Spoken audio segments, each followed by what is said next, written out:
thank you so much for your time today. So excited to get to talk to you too, as you had some of my, two of my favorite shorts. Then again, they all in one way or another were a favorite of mine. But you guys brought the sound, brought that music that I love so much. Um, we heard about it a little bit this morning, but just from your own words, tell me a little bit about your projects and how they came to be, because they're so creative. I wish I had that kind of creativity, and it gets me excited to see that you guys had that opportunity to share that with us. Let's start with you, Kim, with Dinosaur Barbarian.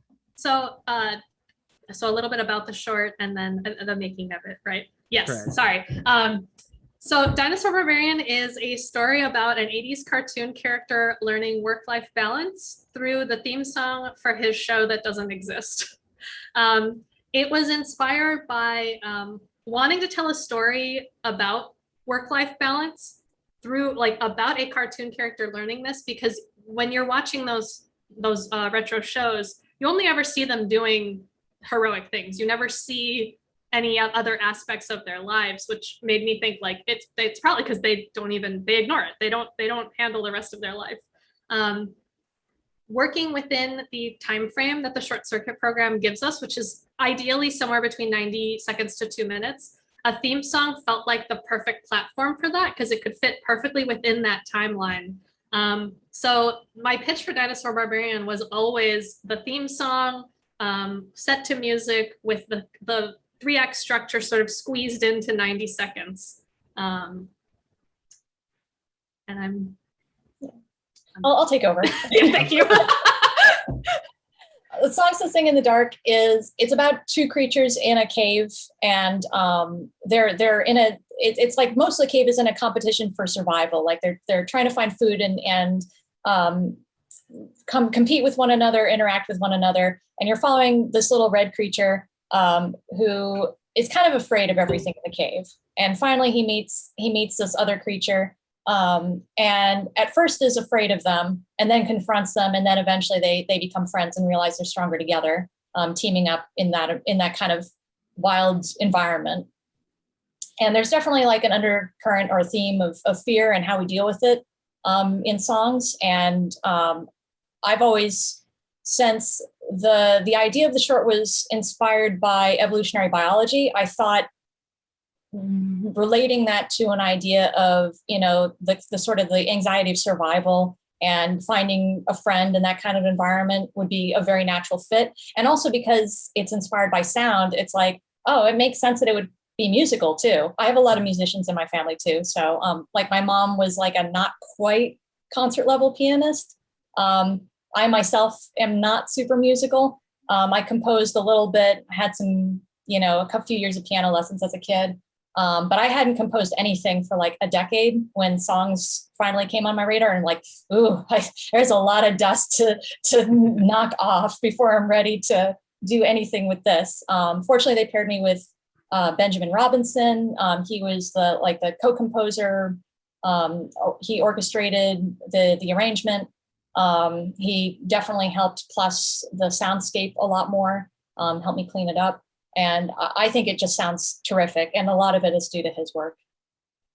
Absolutely. Your Songs to Sing in the Dark really brought me back to like Ratatouille, when he's tasting the food and the sounds are going off and the colors. And then also Scott Pilgrim's film where they're battling between the two giant monsters, and it's just rock music. And it was just so pure. So it's interesting to find out that not very musical, but yet you made such a great film. As for Dinosaur Barbarian, I just really got into it. It took me back to Ninja Turtles, Power Rangers, and just uplift. And then all of a sudden it was like, I should probably sleep a little bit more.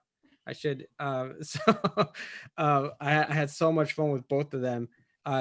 Tell me, for a question for both of you, is this a story that you maybe had doodled down on the side? Is it something you already had in mind, or is it something specifically that you created for the short circuit program?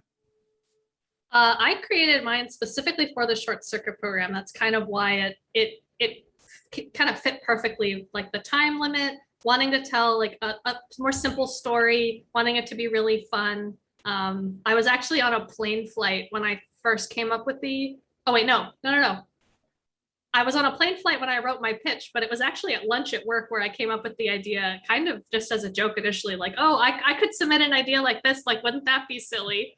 And it was, and I remember sitting there and I was like, oh my gosh, Kim, yes. Yeah, and that was actually, I want to say a while before I actually submitted. It was Riannon who was like, you really should submit. And I was like, nah. And then finally I did, and now here I am. So yeah, came up with the idea at lunch, wrote my actual pitch on a plane flight. And that's what I submitted. That's an awesome story. Same question, Riannon? I'm so sorry, I blanked on what the question precisely. Oh, no problem. Is this a story that you wanted to tell before the short circuit program, or is it something you came up for it? It was kind of kicking around before short circuit. I keep kind of like a repository of like, oh, it'd be cool to make this shorter, this shorter, this short, or like sometimes you have like little concepts floating around.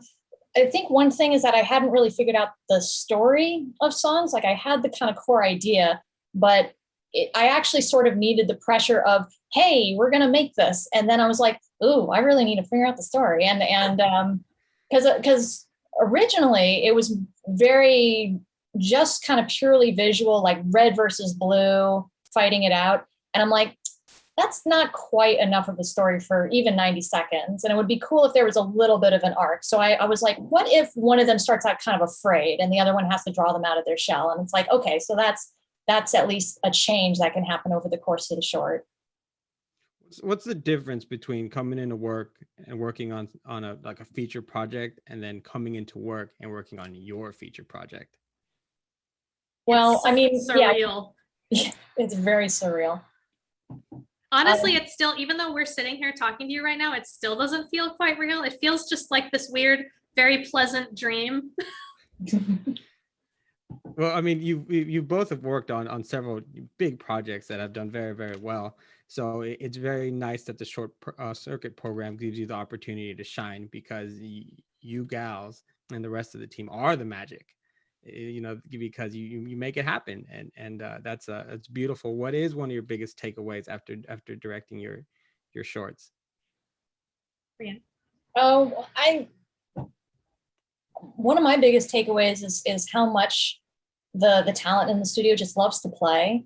It's like we get very conscribed to certain roles, but even in the context of short circuit, even if it's not a director, it's like sometimes like we'll need somebody to do character design on a short, but all the character designers are busy on features. So we look around the studio and say, who doesn't normally do character design, but would be interested in trying it? And there's actually a lot of stretch opportunities. Like I did layout on Zenith in season 1. And I know people, animators and otherwise, who branched out and did storyboarding, or on Dinosaur Barbarian, there were a lot of animators who their day job is to 3D animate, but they did 2D animation. Yeah, actually, and this was their first time for some of them doing 2D animation professionally. Wow. Which was awesome. I would say my lesson from directing Dinosaur Barbarian is just how powerful enthusiasm is. We were working against quite a few limitations and constraints, and that's the nature of the program. They want to keep it small and scrappy because that inspires creativity. But when you have a team of people that really believes in your idea and they're excited to see it come to life, you can accomplish so much, and like the end results are so much better than I even imagined, because of how supportive and enthusiastic all of the artists who worked on Dinosaur Barbarian were. Yeah. If there's another takeaway kind of building on Kim, it's that if you have somebody who maybe is less experienced, but they're more enthusiastic, I would typically pick them because they're going to give it their all. They're going to grow a lot. They're going to work with you, and it's just always a pleasure to come in and interact with them. And sometimes having sort of a fresh perspective, like you're not jaded, can be a real benefit. Phenomenal, ladies. Thank you so much for your time. I really appreciate it. Congratulations on the shorts. They were both fantastic, and we hope to see you on another feature soon. Thank you, Manny. It was great chatting with you.